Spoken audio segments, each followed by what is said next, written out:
Assalamualaikum warahmatullahi wabarakatuh. Daawwattoota keenya salaamtaan ta'e onnee irraa bakkuma isin jirtanitti isin haa geessochaa. Egaa alhamdulillah irraa achuun gahaa maqaayitu nabira mul'ata. Mee maqaa isaa ta'u Ashama harka fuune daawwattoota fi hordoftoota keenya salaamtaan teenya bakka jirtan maratti Oromoo teenya qaqqaalii hunda bakka jirtan maratti isin haa geessu.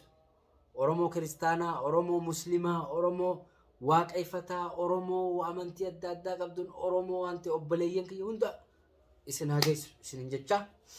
egaa baftee alhamdulillah rabbil alamin bakka akkas baaftanii jechuun mana galchanii garummoo micoosa jechuun mana galchisanii mana dhiisuu san tolchine micoosa jechuun booda michir qabatte yoo booda jechuun nama adda addaa jechuun cika isaa qabattu taate jechuun rakkoodha silaa qabdanii hidhuu qabdanii.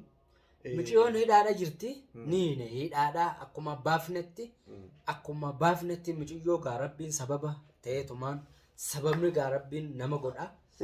Sababa ta'eetumaan gartee dawaa takka inshaallah dawaa san rabbiin na beeksiseetuma dawaan namichichuma hamaa gaafa kaan hamtuu nu daleessisu sanirraa baradhee hamtuu fakkeessee toltu si jijjiira jaan rabbiin hamtuma sanirraa baradhee sirrittiin gaa michiyyoo san afaan hin dubbannee cal jettee ukkaamamtee ilaa mana nu wajji deemte ilaa mana egaa mana geessinellee nyaatallee diddeetiin nyaatallee hanga gartee suuta wanti jalaan abaa kana jalaan fuula sammaarraan bariisin fuula kana narraan baninaadha booda narraa bantanii jetteeti maaliif fuula kana jechuun daawwattoonni ni arkuu fedhaa fuula yoo irraa barbe namni kun nama akkanaa jedhanii beekanii isin san fuula cufachuun san ni beektaa nama hundattuu yoo haa goote fuula san jechuun hin barattu namni jechuun qilleensa kanatti qabee kun jiru fuulli kee kun jechuun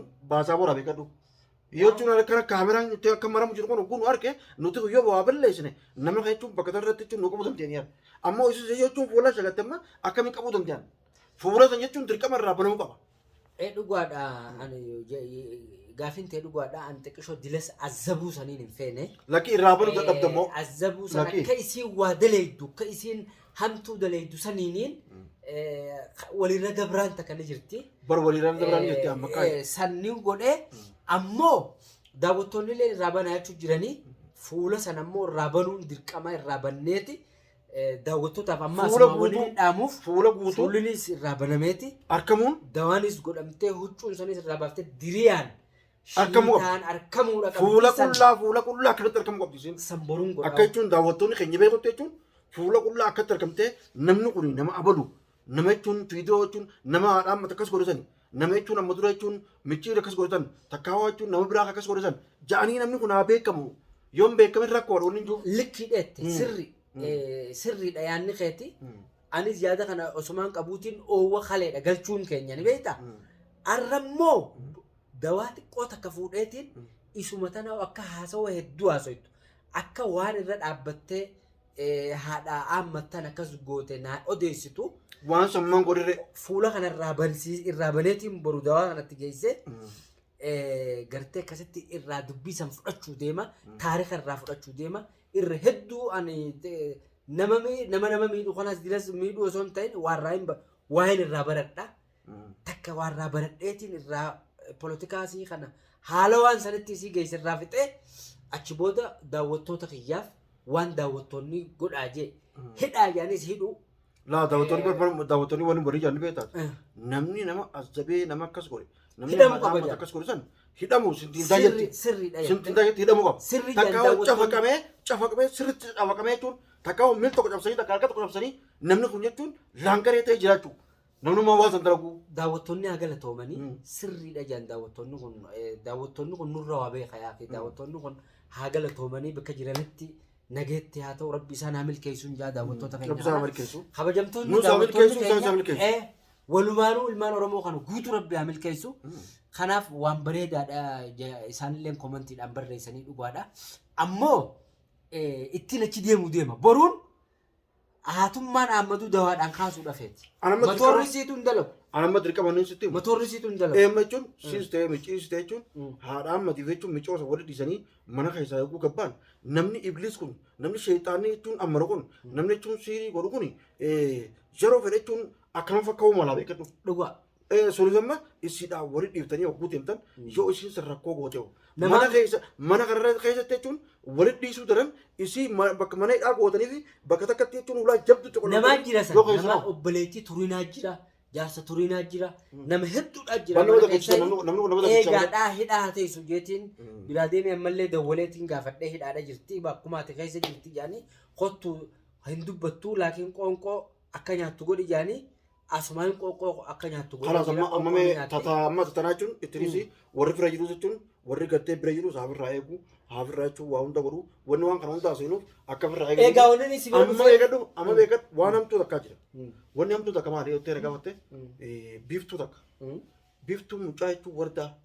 Mucaa wardaa jechuun isaa badhabe jechuun qabdee jechuun maraachite jechuun ilmoo daa'ima. Ilmoon jechuun ilmoo magantaadha. Ilmoo akka ta'e nyaatana. Ilmoo tana maraachitee jechuun shirguutee kana mataa fo'achisu jirti. Bakka tanaaf ammoo inni sin jeef siistee micciiristee magaalaa keessa jechuun namni hundi jechuun walitti dhufne jechuun waan kana micciiroo sana jechuun dhiqqeennee qabnee mucaa kana harkaa baasuun dirqama Oromoon hundi iyyuu jirti. Namni hundi iyyuu jira. Daawwattoonni keenya hundi Egaa daawwattoonni maali wali jechuun deemee waraana keenya jechuun hanga tokko jechuun deemutti jira. Garuu gaa micoon jechuun waan siirii jabduudhaan deemu jirtu jecha amma duraas gaa jechuun yoo yaadate jechuun gaafa gololcha goote amma dura xinti jechuun namni yaman kana jechuun sanaa kana jechuun siirii sana wanni dura fide isiidhaa beekadhu. Dhugaa. Isiin tun jechuun akka amma akkaan dhagootti abbaan siituu siir godha. Akkana jaaduu. Abbaan siituu siir godha. Uummanni kun duraanuma biyyattuu waraa siirii. Bakka saniif dubbiin akkana jabaattee garuu gaa hedduu takka jechuun dhibdee jirti. Amma jechuun akkuma namni agarree fi yeroo namni jechuun mana sana dhaqee jechuun wardaan fan dhaqanii jechuun nutis deeynee alatti jechuun waraana naannoo sana hunda hiinee jechuun mana olseenee jechuun ulaa cabsanii jechuun meeshaa hunda jechuun daddaakanii hogguu baanu taraa guyyaa tokko bulee guyyaa lama fa'aa dhaqanii achi keessaa isaanii fiidoo morbeeta akkasitti arge.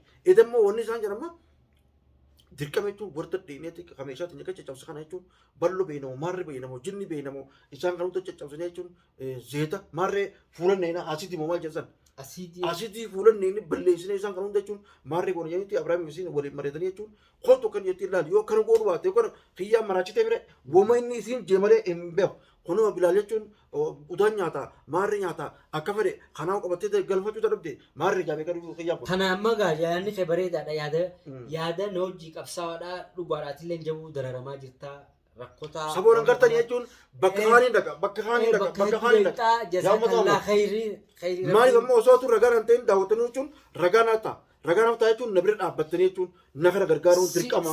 Anammaa ani bifa namaatiin alattiin baga yaada kanallee kaafte bifa namni ja'u tana alattiin si cinaa dhaabbachuu danda'a jeetiin abdii firraa qaba maaliif yoo irraan jette wanni niinan intala mucaa akkas gootee siiriidhaan deddeemtu tana. Boru ganama dhaqeetiin halli sirraatti godha. Boru ganama daawwattoonni keeyyaas kun na dhageenini. Boru ganamaan dhaqee mana saniis bakka isaan gartee itti wanni ofirraa godhanii tatta'an san achi boru ganama naatutti dhaqaa. Naas si gargaaraa tana si cinaan dhaabbadha. Kana muka hedduun qaba. Aayataa qara'anii fi mukaa fi aayataa jira.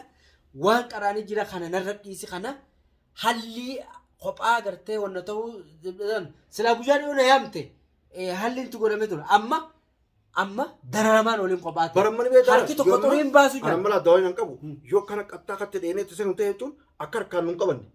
Daawwan jechuun sheeknii nu godhe teessani tunsani tiyyammee jechuun bakka mucaan kun jiruu fi mucaa kana fuudheetiin osoo isaan ijji isaanii uumaata kana garre osoo ijji isaanii uumaata kana garre fuudheetiin mucaa fuudheetiin haadhaa geessa. Waja'alnaa bayna eeydiihim saddan wa min khalfihim saddan fa'akshaynahum fahum laa yubsiruun jee rabbiin akka isaan hin agarrettiin fuudhee geessuu danda'a. Duuba maal uttus ta'ilaan gammaa. Tanatti dhiisi tana anaatutu duuba mucaa kana jechuun daawwattoonni darrameeti nutis darramne jechuun biyyaa bo'aa jirra jechuun haati kana bo'aa jirti. Osoo waan kana beektu maaliif nutti hojjetaa maqaa duuba. Khairumaaf nagaafattee irra nagaafachuun kanillee hajaa biraatii siifin si dhufee laakiin ati waan kana bal'inaan ibsitee naa ibsuu keetiif galatoomi rakkattaadhaan ni furra baganaan geessee boru ganama anaatu irra bobbee. Ati ammarraa mee boru ganama miti ammarraa barbaachisaa jechuun ammarraa wajjaatti fuunu Baaneetu amma warra barbaachisachuu ta'uu nama. Tana siif cinan dhaabbadha. Akkasimi. Tanaanis if sii qabe alaaraasi.